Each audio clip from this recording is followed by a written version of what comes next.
नमस्कार, आप देख रहे हैं के न्यूज नेशनल और मैं हूं आपके साथ में शोभित पाठक। तो रुक करते हैं महत्वपूर्ण सुर्खियों पर। 8 साल 8 छल, बीजेपी सरकार विफल। मोदी सरकार के 8 साल पूरे होने पर कांग्रेस के नए नारे के साथ किया तंज।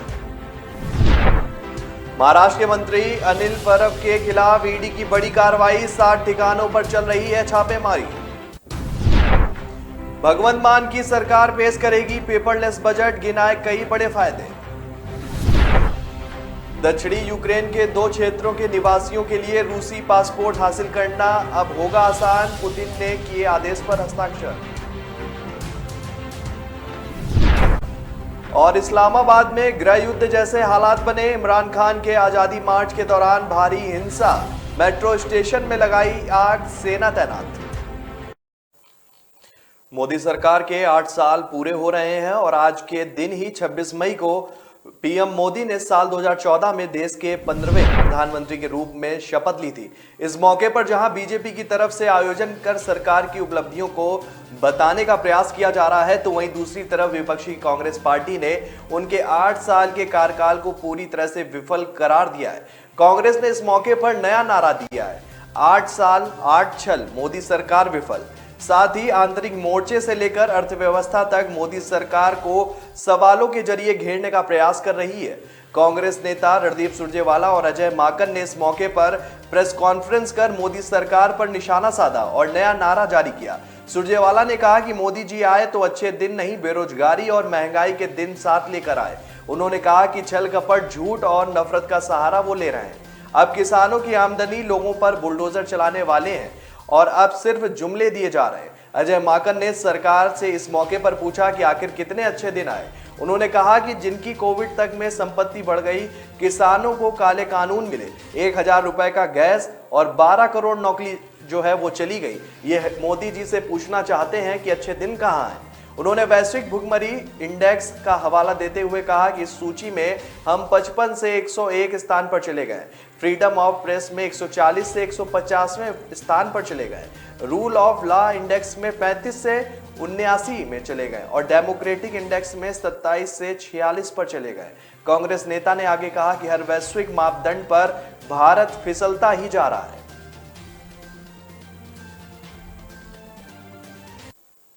महाराष्ट्र में ईडी की कई जगहों पर छापेमारी चल रही है। बताया गया है कि शिवसेना नेता और मंत्री अनिल परब के खिलाफ ईडी की ये छापेमारी जारी है, जिनके खिलाफ करोड़ों रुपए की रिश्वत लेने का आरोप है। ईडी ने इसी मामले में 7 ठिकानों पर एक साथ छापेमारी शुरू की। महाराष्ट्र सरकार के मंत्री के खिलाफ ईडी ने मनी लॉन्ड्रिंग के तहत मामला दर्ज किया था, जिसके बाद अब पुणे और मुंबई में ये कार्रवाई चल रही है। शिवसेना नेता अनिल परब के खिलाफ अंबानी बम धमकी मामले में गिरफ्तार मुंबई पुलिस के पूर्व एपीआई सचिन वाजे ने कई आरोप लगाए, जिसमें सबसे बड़ा आरोप था कि अनिल परब कई मामलों में जो है करोड़ों के रिश्वत लिया करते थे। उनके खिलाफ करीब 50 करोड़ रुपए की वसूली के भी आरोप लगाए गए। वही बताया गया है कि वो ट्रांसफर पोस्टिंग को लेकर भी लगातार वसूली कर रहे थे। बता दें कि ईडी ने मनी लॉन्ड्रिंग कानून की आपराधिक धाराओं के तहत एक ताजा मामला दर्ज किया है, जिसके बाद दापोली, मुंबई और पुणे में कई स्थानों पर छापे मारे जा रहे हैं। 3 बार महाराष्ट्र विधान परिषद के सदस्य निर्वाचन परब फिलहाल राज्य के परिवहन मंत्री हैं और ईडी की कार्रवाई दापोली में 2017 में परब के 1 करोड़ रुपए के प्रतिफल मूल्य पर एक जमीन की खरीद संबंधी आरोपों से जुड़ी हुई है और इस जमीन को 2019 में रजिस्टर्ड किया गया था। एजेंसी कुछ अन्य आरोपों को भी जांच करने में उसके लिए जुट गई है। पंजाब में अगले महीने पेश होने वाले बजट को लेकर सीएम भगवंत मान ने अहम फैसला लिया है। पंजाब के मुख्यमंत्री भगवंत मान ने कहा कि उनकी सरकार पेपरलेस बजट पेश करेगी। भगवंत मान ने दावा किया है कि उनकी सरकार के इस कदम से राज्य के खजाने के 21 लाख रुपए की बचत होगी और इसके साथ ही 34 टन कागज भी बचाया जा सकेगा। मान ने इस ई गवर्नेंस की दिशा में कदम इसको बताया है। उन्होंने ट्वीट कर कहा कि पंजाब के लोगों के लिए खुशखबरी है, मेरा सरकार ने फैसला लिया है कि इस बार पेपरलेस बजट पेश होगा। इससे राजकोष के लगभग 21 लाख रुपए की बचत होगी, 34 टन कागज की बचत होगी। इसका मतलब यह है कि यह 834 पेड़ों को बचाया जा सकेगा। ई गवर्नेंस की दिशा में एक और कदम। गौरतलब है कि मार्च में पंजाब विधानसभा ने वित्त वर्ष 2022-23 की पहली तिमाही अप्रैल से जून तक के लिए लेखानुदान पारित किया था। अब भगवंत मान की सरकार पंजाब विधानसभा में अपना पहला बजट पेश करने जा रही है। पंजाब की भगवंत मान सरकार अपने पहले बजट को खास बनाने में कोई भी कसर नहीं रहने देना चाहती है और वित्त मंत्री हरपाल सिंह चीमा ने इसी महीने की शुरुआत में अपनी सरकार के पहले बजट के लिए लोगों से सुझाव भी मांगे थे।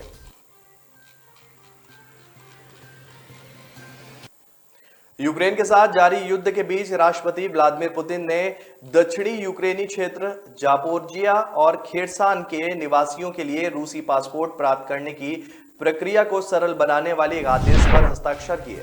खेरसान का दक्षिणी क्षेत्र रूसी सैनिकों के पूर्ण नियंत्रण में है, जबकि जापोरिजिया का दक्षिण पूर्वी क्षेत्र आंशिक रूप से मॉस्को द्वारा नियंत्रित है। मॉस्को और मॉस्को समर्थक अधिकारियों ने कहा कि दोनों क्षेत्र रूस का हिस्सा बन सकते हैं। आवेदकों को रूस में रहने की आवश्यकता नहीं है, पर्याप्त धन का प्रमाण देने या रूसी भाषा की परीक्षा पास करने की आवश्यकता भी नहीं है। आपको बता दें कि यूक्रेन के डोनेट्स्क और लुहांस्क क्षेत्रों में के कई लाख निवासियों को पहले ही रूसी पासपोर्ट प्राप्त हो चुके हैं और इससे पहले सोमवार को खेरसान में अधिकारियों ने यूक्रेनियों के साथ में रूबल को आधिकारिक मुद्रा के रूप में पेश किया। यूक्रेन के पूर्वी शहर में बुधवार सुबह रूसी रॉकेटों से हमला भी किया गया था, जिसके शहर से इमारतें हैं वो हमलों से थर्रा गई थी। एक रॉकेट ने कम से कम 3 मीटर गड्ढा कर दिया। रॉकेट के अवशेष आसपास के इलाकों में रहने वाले लोगों ने मलबों के रूप में देखे।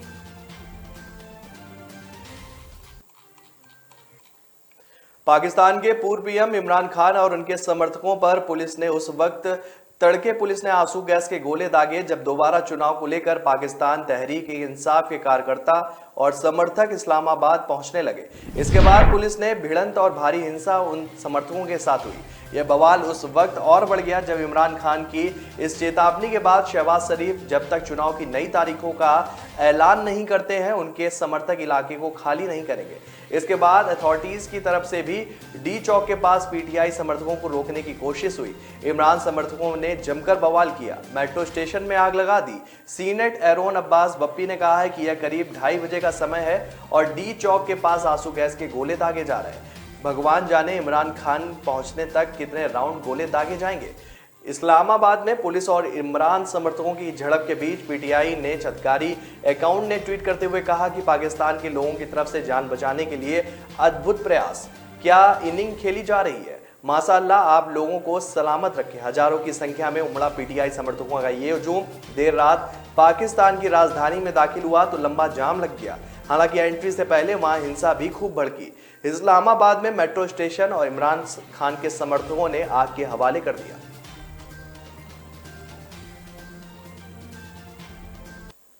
तो ब्रेक पर जाने से पहले रुक करते हैं महत्वपूर्ण सुर्खियों पर। 8 साल 8 छल, बीजेपी सरकार विफल। मोदी सरकार के 8 साल पूरे होने पर कांग्रेस के नए नारे के साथ किया तंज। महाराष्ट्र के मंत्री अनिल परब के खिलाफ ईडी की बड़ी कार्रवाई, 60 ठिकानों पर चल रही है छापेमारी। भगवंत मान की सरकार पेश करेगी पेपरलेस बजट, गिनाए कई बड़े फायदे। दक्षिणी यूक्रेन के 2 क्षेत्रों के निवासियों के लिए रूसी पासपोर्ट हासिल करना अब होगा आसान, पुतिन ने किए आदेश पर हस्ताक्षर। और इस्लामाबाद में गृह युद्ध जैसे हालात बने, इमरान खान के आजादी मार्च के दौरान भारी हिंसा, मेट्रो स्टेशन में लगाई आग, सेना तैनात। लोग मुझे कभी बहुत अच्छा समझते हैं, कभी बहुत बुरा। How insensitive. भगवान जैसे है हमारे लिए। एनी टेस्ट जरूरी है क्या? जान बचाई है मेरे बेटे की। ठीक से देखा ही नहीं, सिर्फ 2 मिनट। लोगों की बातों का असर मैं अपने काम पे नहीं पड़ने देता। मैं जो करता हूं वो अपने पेशेंस के लिए करता हूं। अगर मेरे पास सिर्फ 2 मिनट है तो शायद इसलिए क्योंकि कोई और क्रिटिकल है।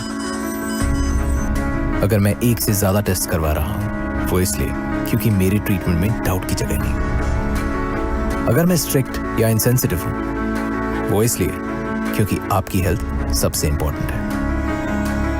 तो लोग मुझे चाहे अच्छा समझे या बुरा, मैं उनसे कहता हूं थैंक यू,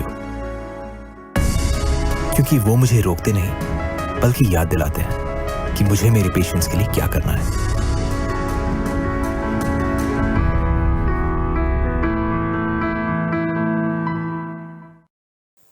ब्रेक के बाद फिर स्वागत है आपका। रुक करते हैं आगे की खबरों पर। स्वास्थ्य मंत्री विजय सिंगला को बर्खास्त करने के बाद पंजाब के सीएम भगवंत मान ने बेहद सख्त तेवर अपना लिए। भगवंत मान ने अपने सभी मंत्रियों को चेतावनी दी है कि वे रिश्तेदारों को कामकाज में दखल नहीं देने देंगे। भगवंत मान ने साफ कर दिया है कि अगर किसी मंत्री के परिवार वाले उनके कामकाज में दखल देते हैं तो वो इस बात को बिल्कुल भी बर्दाश्त नहीं करेंगे। भगवंत मान ने अपने सभी मंत्रियों को फीडबैक भी दिया है और इसी दौरान भगवंत मान को जानकारी मिली कि कुछ मंत्रियों की पत्नी, बेटे और अन्य परिवार वाले कामकाज में दखल दे रहे हैं। भगवंत मान ने अपने मंत्रियों को ऐसी गतिविधियों से बचने के लिए हिदायत जारी की। उन्होंने साफ किया कि अगर किसी भी मंत्री के परिवार का कोई भी सदस्य सरकारी मीटिंग में पाया जाता है तो फिर उसे अपनी कुर्सी गंवानी पड़ सकती है। इससे पहले भगवंत मान ने स्वास्थ्य मंत्री विजय सिंगला को भ्रष्टाचार के आरोप लगने के बाद हटा दिया। विजय सिंगला के परिवार के सदस्य ठेकेदारों से 1% कमीशन की मांग कर रहे थे। विजय सिंगला के बर्खास्त होने के बाद पंजाब में मंत्रिमंडल का विस्तार होने के कयास लगाए जा रहे थे, लेकिन भगवंत मान ने इन सभी कयासों पर विराम लगा दिया। भगवंत मान ने कहा कि अब वो स्वास्थ्य मंत्रालय अपने पास ही रखेंगे। स्वास्थ्य मंत्रालय भगवंत मान की सरकार के लिए बेहद महत्वपूर्ण है। इसी के जरिए आम आदमी पार्टी दिल्ली के मॉडल को पंजाब में लागू करना चाहती है। भगवंत मान 15 अगस्त को पंजाब में 75 नए मोहल्ला क्लिनिक ओपन भी कर सकते हैं। भाजपा सरकार के केंद्र में 8 साल पूरे होने पर प्रधानमंत्री मोदी 31 मई को हिमाचल का दौरा करेंगे। मुख्यमंत्री के राजनीतिक सलाहकार और भाजपा महासचिव त्रिलोक जामवाल ने कहा कि प्रधानमंत्री नरेंद्र मोदी की रैली में 50,000 लोग जुटेंगे। मोदी के हिमाचल दौरे के लिए सुरक्षा के कड़े इंतजाम भी किए गए हैं। मोदी का रोड शो सीटीओ से शुरू होकर रिज तक पहुंचेगा। साथ ही मोदी केंद्र में भाजपा सरकार के 8 साल पूरे होने पर जनसभा को भी संबोधित करेंगे। जामवाल ने कहा कि यह हिमाचल के लिए एक बड़ा दिन होगा क्योंकि प्रधानमंत्री केंद्रीय योजनाओं का लाभ पाने वाले लोगों से बातचीत भी करेंगे और जनसभा को संबोधित करेंगे। जामवाल ने कहा कि मोदी के भाषण पिछले 8 साल में देश की प्रगति और केंद्र सरकार की उपलब्धियों पर होंगे। यह हिमाचल के लिए चुनावी साल है और मोदी की जनसभा पार्टी के कार्यकर्ताओं के मनोबल को बढ़ावा देगी। प्रधानमंत्री के प्रोग्राम को लेकर बुधवार को शिमला स्थित बीजेपी पार्टी मुख्यालय दीप कमल में पार्टी के प्रदेश नेताओं की बैठक भी हुई, जिसमें कार्यक्रम का जायजा लिया गया।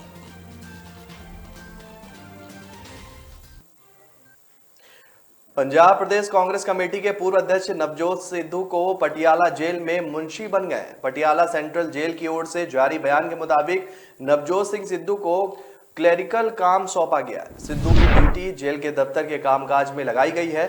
नवजोत सिंह सिद्धू को 34 साल पुराने रोड रेस केस में 1 साल की बामशक्कत कैद हुई है और नवजोत सिंह सिद्धू की ड्यूटी मंगलवार से ही शुरू हो चुकी है। पटियाला सेंट्रल जेल की ओर से बयान जारी कर बताया गया है कि नवजोत सिंह सिद्धू को 2 शिफ्टों में अपना काम करना होगा। नवजोत सिंह सिद्धू की पहली शिफ्ट सुबह 9 से दोपहर 12 बजे तक रहेगी। वहीं लंच ब्रेक के बाद नवजोत सिंह सिद्धू को दोपहर 3 से शाम 5 बजे तक काम करना होगा। नवजोत सिंह सिद्धू को कुल मिलाकर एक दिन में 5 घंटे मुंशी का काम करना होगा। आपको बता देंगे नवजोत सिंह सिद्धू को 1988 के रोड रेज मामले में 1 साल की सजा सुनाई गई है। इसी सजा को पूरा करने के लिए नवजोत सिंह सिद्धू पटियाला की जेल में बंद है। मुंशी का काम संभालते हुए नवजोत सिंह सिद्धू को 3 महीने तक ट्रेनिंग पर रहना होगा और इसके बाद नवजोत सिंह सिद्धू को उनके काम के लिए पैसे भी दिए जाएंगे।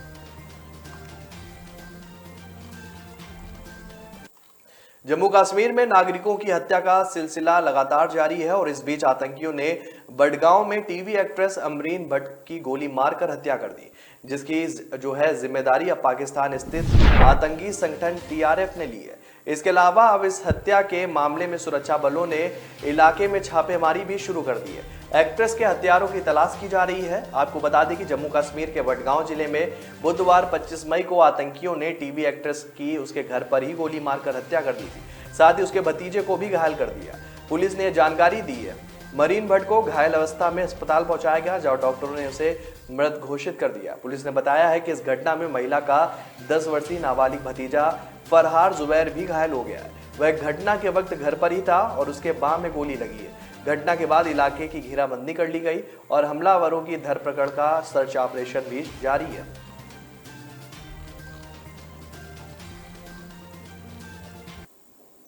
वाराणसी के ज्ञानव्यापी मस्जिद में सर्वे को लेकर बहस जारी है और इसी बीच AIMIM चीफ असुद्दीन ओवैसी ने भी इस मामले पर बयान दिया है, जिसमें उन्होंने कहा है कि बीजेपी नफरत की राजनीति करती है। साथ ही ओवैसी ने कहा कि प्रधानमंत्री मोदी को इस मसले पर बोलना चाहिए। ज्ञानवापी मस्जिद पर ओवैसी ने कहा कि साजिश तो नकवी की पार्टी कर रही है। उनकी सरकार को कोर्ट को 1991 के संसद के फैसले के बारे में बताना चाहिए था, लेकिन आप नफरत की राजनीति करते हैं, इसलिए खामोश हैं। इस मसले को बीजेपी तूल दे रही है। वो दोबारा 1990 के माहौल को पैदा करना चाहते हैं। प्रधानमंत्री को बोलना चाहिए कि निचली कोर्ट का फैसला गलत है। और इसके अलावा ओवैसी ने राहुल गांधी के तेलंगाना दौरे को लेकर कहा कि कोई भी तेलंगाना की खूबसूरती देखने जा सकता है। उनका एक वीडियो वायरल हो रहा है जिसमें दिख रहा है कि उन्हें पता ही नहीं कि भाषण में क्या बोलना है, यानी आपका दिमाग खाली। आप कैसे टीआरएस का मुकाबला करेंगे? अब तो वायनाड भी हार जाएंगे। हैदराबाद सिकंदराबाद में किस्मत आजमाने आ जाइए। मस्जिदों के बाहर कैमरे लगने के अपने बयान पर ओवैसी ने कहा कि पूरे भारत के मुसलमानों और मंदिरों से भी अपील है कि जो भी जुलूस निकले अच्छे कैमरे लगाइए, क्योंकि पुलिस अंधी है और हर गलती मुसलमान करता है। तो ब्रेक पर जाने से पहले रुक करते हैं महत्वपूर्ण सुर्खियों पर। 8 साल 8 छल, बीजेपी सरकार विफल। मोदी सरकार के 8 साल पूरे होने पर कांग्रेस के नए नारे के साथ किया तंज। महाराष्ट्र के मंत्री अनिल परब के खिलाफ ईडी की बड़ी कार्रवाई, 60 ठिकानों पर चल रही है छापेमारी। भगवंत मान की सरकार पेश करेगी पेपरलेस बजट, गिनाए कई बड़े फायदे। दक्षिणी यूक्रेन के 2 क्षेत्रों के निवासियों के लिए रूसी पासपोर्ट हासिल करना अब होगा आसान, पुतिन ने किए आदेश पर हस्ताक्षर। और इस्लामाबाद में गृह युद्ध जैसे हालात बने, इमरान खान के आजादी मार्च के दौरान भारी हिंसा, मेट्रो स्टेशन में लगाई आग, सेना तैनात। कामयाबी की असली पहचान तभी होती है जब उसकी बुनियाद मजबूत हो, क्योंकि जिन्हें खुद पर भरोसा हो उनकी ताकत कभी कम नहीं होती है। इसलिए भरोसा करिए सिर्फ विकी पावर प्लस टीएमटी बात पर। अब घर बनेगा स्ट्रॉन्ग, चलेगा लाइफ लॉन्ग। ब्रेक के बाद फिर स्वागत है आपका। रुक करते हैं आगे की खबरों पर। मटियानी थाना क्षेत्र के रचियाही गांव में गुरुवार की सुबह आयोजित कार्यक्रम में अचानक मंच टूट गया। इस हादसे में बिहार के उप मुख्यमंत्री तारकिशोर प्रसाद बाल बाल बच गए। हालांकि घटना में जेडीयू के जिला अध्यक्ष रुदल राय का पैर टूट गया, उन्हें इलाज के लिए भर्ती कराया गया।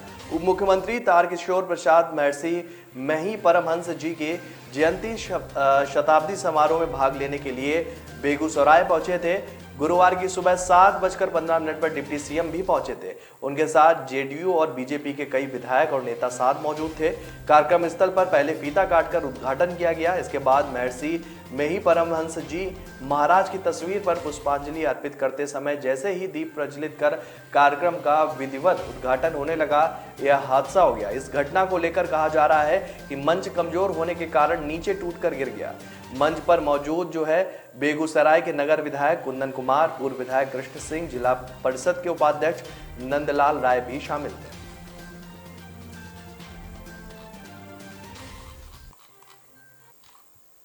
महाराष्ट्र में हनुमान चालीसा विवाद को लेकर चर्चा में आई निर्दलीय सांसद नवनीत राणा को जान से मारने की धमकी मिली है और इस मामले में दिल्ली पुलिस ने एक एफआईआर भी दर्ज की है और मामले की जांच शुरू कर दी है। बताया गया है कि नवनीत राणा को फोन पर ऐसी धमकी मिली है जिसमें शिकायत उन्होंने पुलिस में की है। सांसद की तरफ से दावा किया गया है कि उन्हें हनुमान चालीसा पढ़ने को लेकर यह धमकियां मिली हैं जिसमें जान से मारने की बात कही गई है। दिल्ली पुलिस को दी गई अपनी शिकायत में नवनीत राणा ने कहा कि उन्हें फोन पर ऐसी धमकियां मिली जिसमें कहा गया है कि आपको महाराष्ट्र नहीं आने दिया जाएगा। साथ ही यह भी कहा गया कि हनुमान चालीसा का पाठ करोगे तो जान से मार देंगे। ये मामला दिल्ली के नॉर्थ एवेन्यू थाने में दर्ज किया गया है। फिलहाल पुलिस धमकी देने वाले की तलाश में जुट गई है।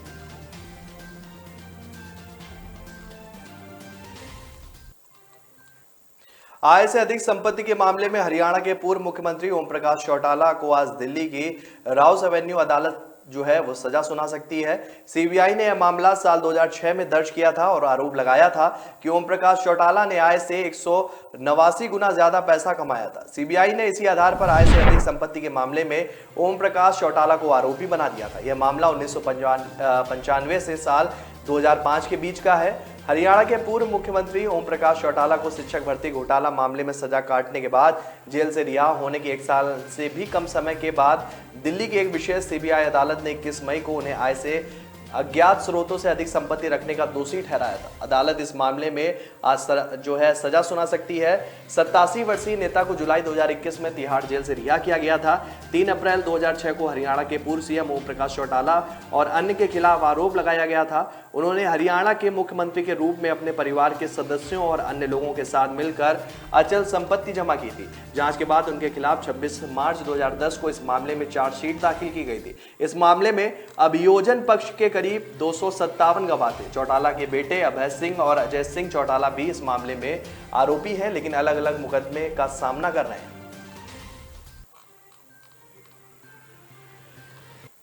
देश भर में कोरोना के नए आंकड़े जारी हुए हैं। स्वास्थ्य मंत्रालय के मुताबिक पिछले 24 घंटे में देश में कुल 2628 नए कोरोना मामले दर्ज किए गए। वहीं कोरोना संक्रमण से 18 लोगों की एक दिन में मौत हुई है। इन आंकड़ों के बाद देश में कुल एक्टिव मामलों की संख्या एक बार फिर से 15,000 के पार चली गई है। आपको बता दें कि पिछले कुछ दिनों के मुकाबले 26 मई को कोरोना के ज्यादा मामले दर्ज किए गए। मंत्रालय की तरफ से जारी आंकड़ों के मुताबिक भारत में कोरोना का रिकवरी रेट 98.75% है। वहीं अगर पॉजिटिविटी रेट की बात की जाए तो देश में 0.58% जो है पॉजिटिविटी रेट है। पिछले 24 घंटे में कुल 2167 लोग कोरोना से ठीक भी हुए।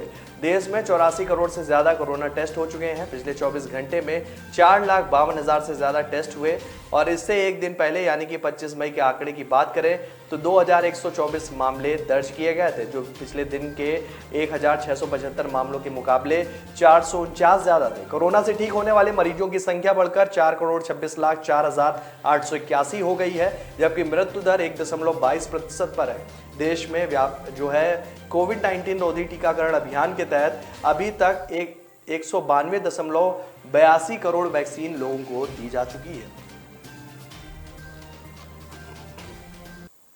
जम्मू कश्मीर में सुरक्षा बलों को बड़ी कामयाबी हासिल हुई है। कुपवाड़ा में घुसपैठ की कोशिश कर रहे 3 आतंकियों को सुरक्षा बलों ने मार गिराया। सुरक्षा बलों के साथ मुठभेड़ में मारे गए तीनों आतंकी लश्कर तैयबा के बताए जा रहे हैं। कुपवाड़ा के जुमागुड़ गांव में आतंकवादियों की ओर से घुसपैठ के प्रयास की विशेष सूचना मिलने के बाद पुलिस ने अभियान शुरू किया, जिसमें 3 आतंकी मारे गए। कश्मीर जोन पुलिस ने जानकारी देते हुए बताया कि जम्मू कश्मीर के कुपवाड़ा जिले में गुरुवार सुबह हुई एक मुठभेड़ में पाकिस्तान स्थित संगठन लश्कर तैयबा से जुड़े 3 आतंकियों को ढेर कर दिया गया है। कुपवाड़ा के जुमागुड़ गांव में आतंकवादियों द्वारा घुसपैठ की कोशिश को लेकर खास सूचना मिली थी, जिसके बाद आतंकियों के खिलाफ सर्च ऑपरेशन चलाया गया। जानकारी के मुताबिक कुपवाड़ा में ये मुठभेड़ तब शुरू हुई जब घुसपैठ कर रहे आतंकियों को सेना और पुलिस ने रोका। कश्मीर जोन के आईजी विजय कुमार ने बताया कि विशेष इनपुट के आधार पर यह कार्रवाई की गई है। तीनों आतंकियों को मार गिराया गया है।